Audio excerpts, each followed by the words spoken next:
I counted the bottles under my sink. 17 bottles for one small kitchen. Different sprays, all the same job. I had bought every single one. Then I opened the pantry. More of the same. Doubles, triples. None of it made me happier. My grandmother owned a fraction of this. She never seemed to want for anything. That number started to bother me. So I did with my spending what I'd just done with those bottles. I sat down and I counted. I went back through a year of receipts and bank statements and sorted them into piles. It took me a whole weekend.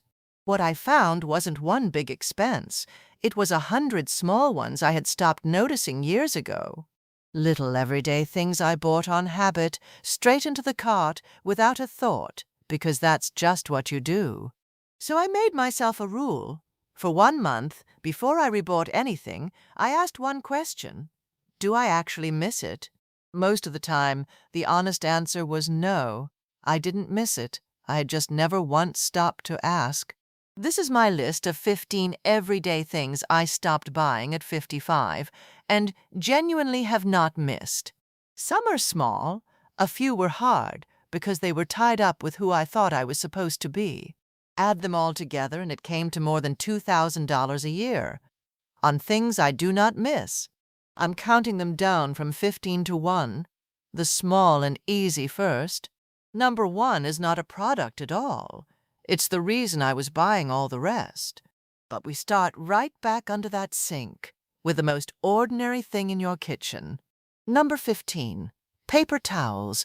I went through a roll every couple of days without ever blinking. Call it $10 a week, more than $120 a year, torn off and thrown in the trash. I used them for everything. Spills, hands, the counter, the dog's muddy feet, then straight into the garbage. My mother kept a drawer of rags cut from old towels and worn-out shirts. That drawer did the same job for free. So I made my own. One afternoon, a pile of old towels, a pair of scissors, and a basket by the sink. I kept one small roll for the truly awful jobs. Everything else, a rag handles, and then it goes in the wash. That one drawer of rags saves me about $120 a year. I have not missed the roll once. Number 14, bottled water. We bought it by the case, told ourselves it was cleaner, and hauled it in every week. A case here, a case there. It added up to something near $150 across a year. Then I read what our town posts about the tap, filled a glass, and honestly could not taste the difference. My grandmother drank water from the kitchen tap her whole life and lived to 91. Nobody delivered it to her door. I bought 1 filter pitcher and 2 refillable bottles. I fill them from the sink and keep them cold. The plastic mountain in the garage is gone, and so is the weekly lifting, which my back is grateful for. Going back to the tap saves about $150 a year. I do not miss a single case. Number 13, dryer sheets and fabric softener. A box and a bottle I replaced without ever questioning them. Maybe $40 a year. Small, but it was money going out the door for something I did not need. All they really do is coat your laundry and your machine in a thin film of fragrance and chemicals. My mother put a splash of white vinegar in the rinse, and everything came out soft and smelled like nothing at all. Now I use a couple of wool balls in the dryer, plus that vinegar trick. Towels actually dry better without the coating. It's the kind of swap that makes you feel a little silly. Why did I ever pay for that? Dropping the sheets and softener saves around $40 a year. Small, and I have not missed it. Number 12. Name brand cleaning sprays, the 17 bottles that started this whole reckoning. Between them, I was spending close to $90 a year on what is mostly water and scent in a fancy bottle. Each one promised it was special. The bathroom one, the kitchen one, the glass one. Same job, different label. My grandmother cleaned a whole house with vinegar, baking soda, and a bar of soap. And it was spotless. I remember it. Now I keep one spray bottle of vinegar and water and a jar of baking soda. Between them they do almost everything. I kept exactly one real cleaner for the bathroom, and I threw the marketing out with the rest of the bottles. One vinegar bottle instead of 17 saves about $90 a year. The cupboard looks emptier, and I like it. Number 11. Bagged salad and pre-cut vegetables. I was paying extra for someone else to do my chopping. That little convenience ran maybe $100 a year, and half of it wilted to slime before we ate it. The bag always turned faster than a whole head ever did. I was paying more to end up wasting more.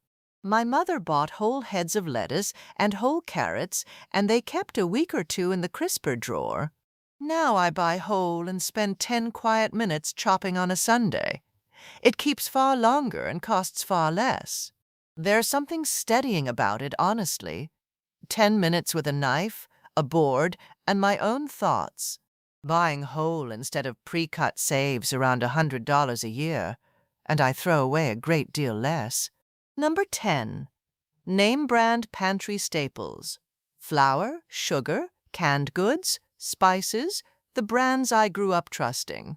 Buying the label instead of the store brand was costing me somewhere near $300 a year. I believed the expensive one was better. My mother, who lived through leaner years, would call that a story they sell you. So I ran my own test. I bought the store brand of 10 things and put them head to head at my own table. Nobody noticed. Not my husband, not me. The flour was flour. The canned tomatoes were canned tomatoes. Now I buy the store brand of nearly everything, and I spend the difference on better bread and good coffee. Switching to store brands saves right around $300 a year. That one is a whole insurance payment. Number 9. Bottled salad dressing. A door full of half-used bottles, most of them well past their prime. Call it $45 a year on dressings, most of which we forgot about behind the mustard. It's mostly oil, vinegar, and salt, 3 things already in my cupboard, sold back to me in a bottle. My grandmother whisked oil and vinegar with a little mustard and honey right in the bottom of the salad bowl. I do the same now. It tastes fresher. I know exactly what's in it, and nothing rots in the door of the fridge. This is the one my daughter tried, laughed, and then asked me to write down. She buys it in a bottle no more. Making my own dressing saves about $45 a year, and I genuinely think it tastes better. Number 8. Greeting cards. $4 and $5 each for folded cards someone reads once and drops in the bin. Between birthdays and holidays, I was spending $60 a year on other people's words. I'd stand in the aisle reading them, hunting for one that said the thing I could easily have said myself. My mother wrote a few lines on nice paper in her own hand, and those are the notes I still keep in a box. So now I write my own. A short, honest note means more than a printed rhyme, and it costs me a single stamp. Nobody has ever been disappointed to get a handwritten card instead of a bought one. Quite the opposite, in fact. Writing my own cards saves around $60 a year, and they actually get kept. Number 7. The coffee habit. The drive-through cup and the little pods for the machine at home. Between the two, I was pouring something like $200 a year into coffee I could make for pennies. This one I resisted longest, because it didn't feel like spending. It felt like a small daily kindness to myself. My mother made a pot every morning in an old percolator, and the whole kitchen smelled of it. That was the treat. So I bought a simple drip pot and a bag of good beans, and I make it the way she did. Better coffee, honestly. I still get the shop cup now and then, but as a treat, on purpose, not as a leak I never noticed. Making coffee at home saves roughly $200 a year, and I look forward to the morning pot again. Number 6. Single-use bags, foil and cling film, the drawer of things you buy, use once, and throw away. It seems like nothing, a few dollars a box, but it came to about $50 a year, straight into the trash. I'd tear off a fresh bag or a sheet of foil for every little thing, because that is what the drawer was for. My grandmother kept a shelf of jars and tins, and washed and reused what most of us throw away without a thought. Now I keep a set of glass containers and a few cloth bags, and I wash and reuse the plastic I already have. It's a small thing, but the drawer is calmer, the bin is lighter, and I'm not buying the same box every month. Reusing instead of tossing saves about $50 a year. And I do not miss the endless boxes at all. Number 5. Wrapping paper, gift bags, and bows, bought new every year, used once, torn and binned.